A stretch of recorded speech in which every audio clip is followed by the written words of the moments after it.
Hi everyone! In this video, I will show you how to create and apply loop item templates to display post listings in a custom design. By using custom designs for loop items, you can personalize the appearance of your post listings, enhance visual appeal, and provide a unique user experience. Custom loop item templates allow you to showcase your content in a way that aligns with your brand, captures attention, and effectively communicates your message. With TheGem, you can create loop item designs for posts, pages, portfolios, and custom post types.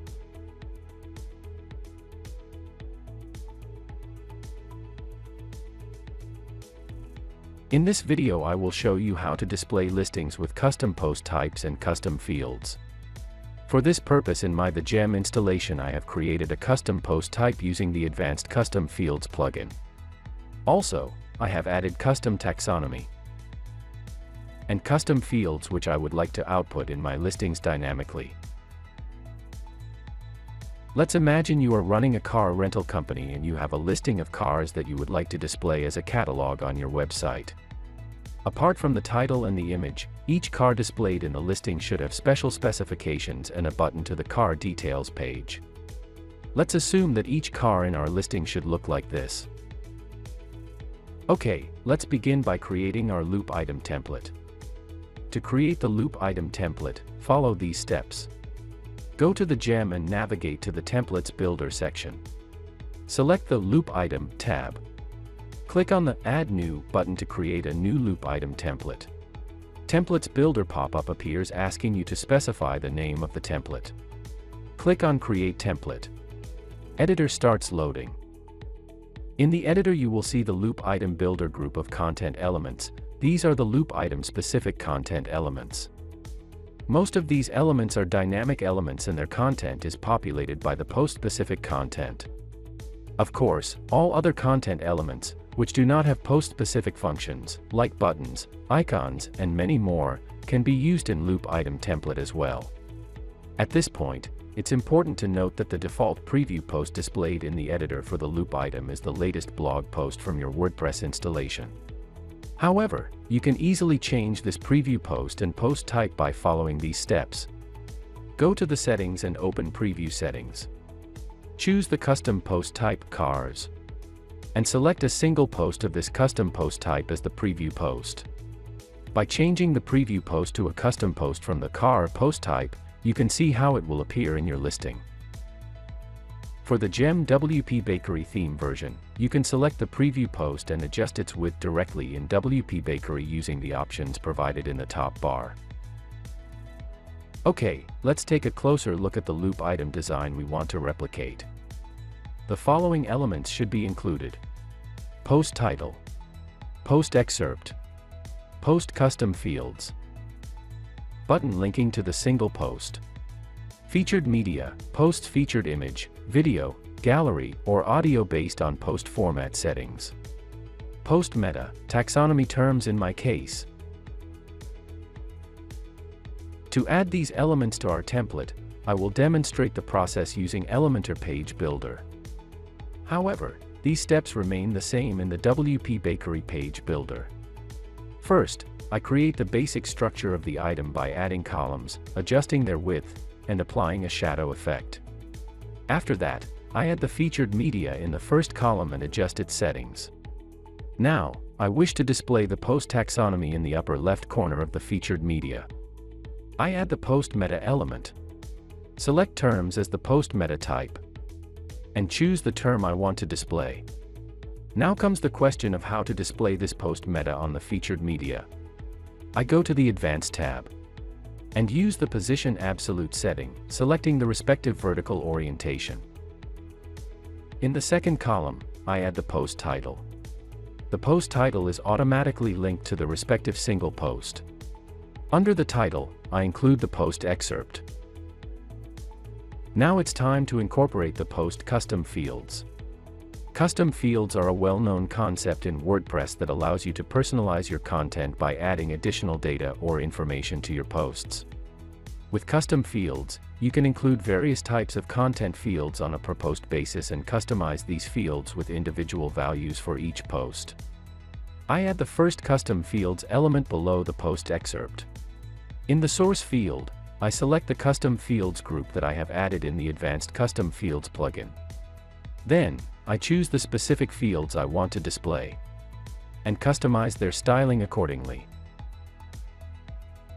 Now, I adjust the width of the custom fields element I added by setting it to 50%.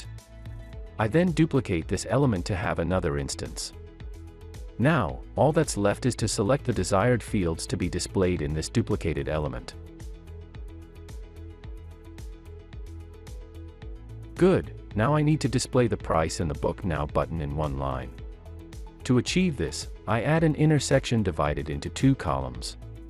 I adjust the width of the columns to my liking, and proceed to add another custom field element to the first row.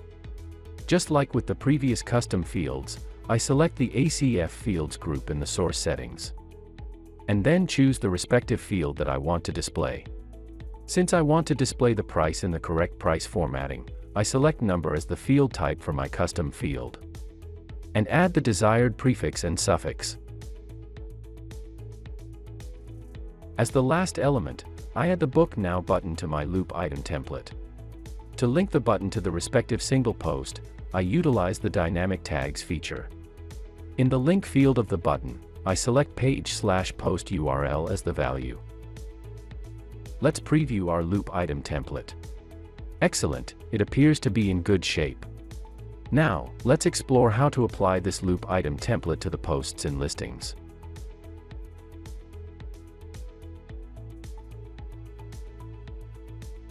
First, I need to add the car listing loop to the page. I start the page builder and add a two-column section.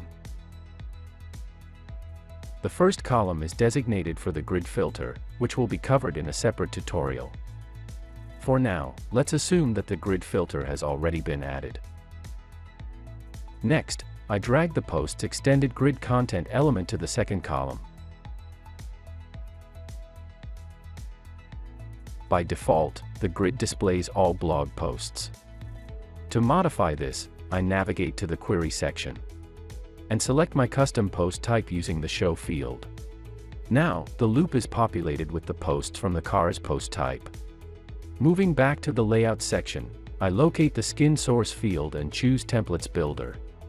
To present my car listing as a simple list, I change the layout option to list.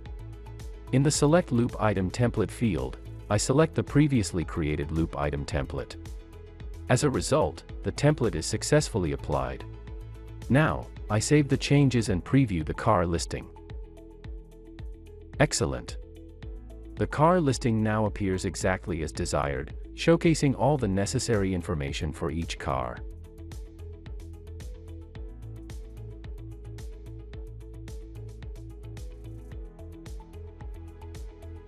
Alright, let's now explore how to apply the loop item template to the archives.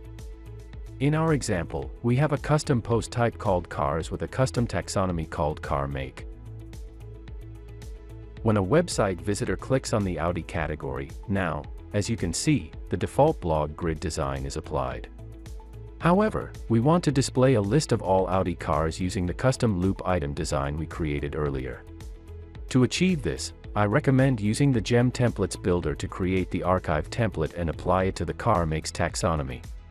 To begin, I navigate to the Templates Builder and select the Archives tab. I click on Add New and then Create Template. I follow the same steps as shown in previous chapter by adding the post's extended grid content element to the page. It's important to note that in the query section, the default selection is Posts Archive, which means that the posts from the respective category will be dynamically fetched to display the category listing. By default, in Templates Builder, the editor displays the blog posts from the blog categories. However, you can easily change this preview by following these steps. Go to the settings and open Preview Settings. Change the taxonomy to Car Makes. Select the car make. By changing the preview taxonomy to a custom taxonomy from the car's post type, you can see how the car's archives will look like. Once my archive template is complete, I go to Theme Options, Archive Pages, and select Cars Archives from the side menu. In the Layout Source field, I choose Templates Builder, and then select the archive template I have created. I click on Save to apply the changes. Now, let's preview the car make category. Fantastic! As you can see, the archive template has been applied, and the loop displays the desired loop item design.